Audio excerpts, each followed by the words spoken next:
Chapter 5 Part 2. Traffic Sources. Traffic sources come in four main types. Depending on your particular mix, you should consider the following issues. Direct traffic is the result of people typing your company's URL directly into their web browser. It is the combination of your event-driven publicity, offline marketing activities, and the strength of your brand. The common factor in all three traffic sources is that much of it will land on your homepage. If your company is mentioned in topical news stories or popular blogs, you may see surges or spikes in traffic to your site. If there is nothing compelling on the homepage for these curious news hounds, they will never return. Even if you specify a longer URL in your offline media advertising, many people will drop the additional information and just type in your main top-level domain for your company. For example, if you run TV commercials directing people to visit icecompany.com TV, many will through laziness or carelessness shorten it to icecompany.com and be lumped in with the rest of your homepage visitors. It is better to reserve a completely separate domain name for such programs, so there is no confusion about the source. As I have discussed previously, brands are very powerful. If people typed in your domain name directly, you are top of mind for their particular current need. They are aware of your company, and have taken the proactive step of visiting it. Because of their familiarity with and affinity for your company, this kind of traffic is often the highest converting source that you will have. Unfortunately, they have landed on your homepage.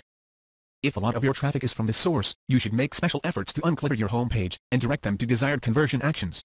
Referred traffic comes from other websites that link to you. By examining your web analytics reports, you can determine the top traffic sources.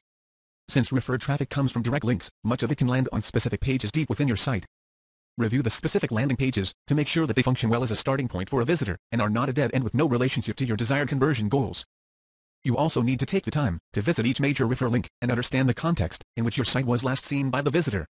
In some cases it will be favorable. This company is the greatest thing since sliced bread. In other cases, your link will be buried in a long list of competitor sites. It is also possible that the link will be there for the purpose of belittling your company. If you understand the mindset of the visitors from important referral traffic sources, you can modify the landing page content, amplifying goodwill or neutralizing negative perceptions as appropriate. Search. Many companies work very hard at SEO to get ranked near the top of organic search results for keywords that are important in their industries. Such rankings can guarantee a stream of free visitors to specific pages on your website. Depending on the keyword, the visitors may have a specific inactionable need or a vague interest in your offerings. As we will discuss in Chapter 11, Avoiding the Pitfalls, there is often an inherent tension between getting high placement in search results and having a landing page that converts well. Search engine spiders prefer a lot of informational text centered on a coherent theme.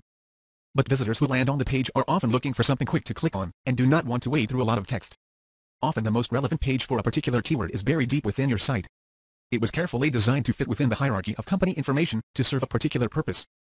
The path to it through your standard navigation may make perfect sense, and may provide the context necessary to understand the page's content. However, it has over time been plucked from obscurity by the search engine and given a lot more prominence. In effect, it now serves as an important entry point into your site. But search keyword relevance does not mean that the page is effective in supporting your conversion goals. By examining the mostly popular organic searches and corresponding landing pages, you can modify their content to make them more actionable. They may have not been part of the mission-critical page set that you previously identified in Chapter 2, Understanding Your Landing Pages. However, they may be important feeders for these pages. You should consider whether they effectively transport incoming visitors from important keywords to the intended conversion path. In other words, you may not be giving the visitor a clear trail to follow to get to your conversion task's front door. Paid traffic, whether from PPC, banner ads, trusted feeds, or other sources, has several desirable characteristics. It can be controlled, turned on and off, or increased or decreased. 119 Uncovering problems depending on the circumstances. It can be targeted. The traffic from every PPC keyword can be sent to its own specialized landing page. Its value and profitability can be tracked by campaign, keyword, and even the version of the ad copy used. Yet many companies do not take full advantage of these capabilities. The main obstacles are improper traffic mapping and inappropriate landing page content. In many cases, traffic is sent to the website homepage instead of the more appropriate pages deeper in the site. Or the traffic is sent to the most relevant page on the corporate site, but should instead be sent to a standalone landing page that does not have all of the navigation options and other distractions of the main website. The traffic mapping for all high-value keywords should be reviewed to make sure it is being sent to the best possible pages. You may have to create new and more specific landing pages to receive the traffic from these keywords. By looking at web analytics conversion reporting, you can also detect which paid traffic landing pages do not convert well, and consider them as candidates for a test or redesign. Content web analytics related to the content of your website can provide many important clues to uncover and prioritize potential problems. Most visited content. The popularity of a web page helps you to understand whether it is getting the proper exposure. If a key page is not getting enough traffic, it may be necessary to move it to a more prominent location on your website, or to create more links to it from other popular pages. Path analysis. Path analysis allows you to see the sequences of pages that visitors use to traverse your site. They show you the most common flows of traffic. It may be possible to change the position of key conversion pages or links within the site to benefit from such drive-by visibility. Top entry pages. A list of the top entry pages shows you the point of first contact with your site. Generally, the more traffic that is hitting a landing page, the more attention the page deserves in terms of conversion tuning. Traffic levels can help you to prioritize which landing pages need to be fixed first. Top exit pages. Exit pages are the places where visitors leave your site. Each exit page can be viewed as a leaky bucket. If visitors exit your site, they probably did not find what they were looking for. In some cases, there is nothing that you can do about this.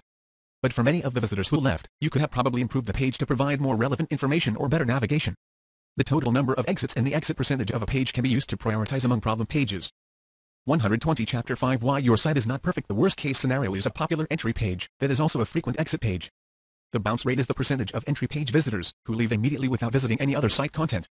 High bounce rates on high traffic pages are a red flag indicating that those pages need attention. Funnel analysis. Regardless of your visitor's initial wandering path on your website, they must often pass through a well-defined series of pages in order to convert. It is possible to see the efficiency of each step in this linear process. The funnel narrows as people drop off during each step. High drop-off percentages may signal that a particular step is especially problematic. If problems are uncovered, they may suggest breaking the process up into smaller and more manageable steps, or simplifying it. E-commerce shopping cart abandonment is a common example of this kind of funnel analysis. Conversion goals. Web analytics software allows you to track conversion rate CRs for all of the important goals on your site. By comparing your CRs with analyst research for your industry, you can get a rough idea of whether your site efficiency is competitive or substandard. Some web analytics tools offer the ability to view reverse goal paths. These are the most common sequences of pages that visitors traversed on their way to completing a conversion goal. Unlike forward-looking funnel analysis, reverse goal paths look backward at the mostly popular points of origin for a conversion. By using these reports, you can discover unexpected ways that visitors are converting and evaluate the effectiveness of your desired conversion path. A common web analytics feature is the ability to overlay information on top of the clickable links on the web page. This can be done with click information or with other metrics. In the SiteTunners.com homepage screenshot, illustrated in Figure 5.6, each link is overlaid with a small meter indicating the number of white paper downloads that ultimately resulted after a visitor first clicked on a particular link. As you can see from the highlighted areas indicating the highest number of downloads, conversions came from a number of initial links. These links were not necessarily the most visible or prominent ones. Analyses like this can suggest improvements in the organization of information on a landing page, especially if it is your homepage. On-site search. Many sites offer an on-site search. It is viewed as a tactic for improving conversion rates and helping visitors directly find relevant information. But this is a two-edged sword. Research shows that many visitors will abandon a site if they do not find what they are looking for on the first page of results. On-site search can also be a source of information about what is not working. Many searches produce no matching results, indicating a mismatch between visitors' desires and expectations, and the ability of a site to provide relevant content. See page 147.